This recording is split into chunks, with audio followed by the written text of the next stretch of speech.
Nancy, may anak akong naghihintay sa akin.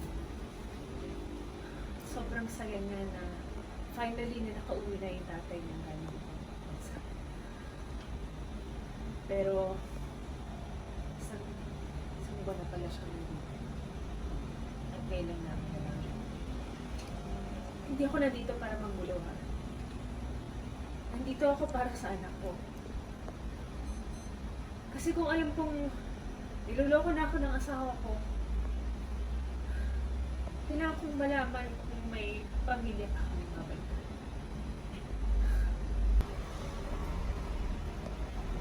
Babae ka rin. At kung ikaw yung nasa posisyon ko, hindi ka rin matatahimik kung alam mo may tinatago sa'yo. Reaction, reaction.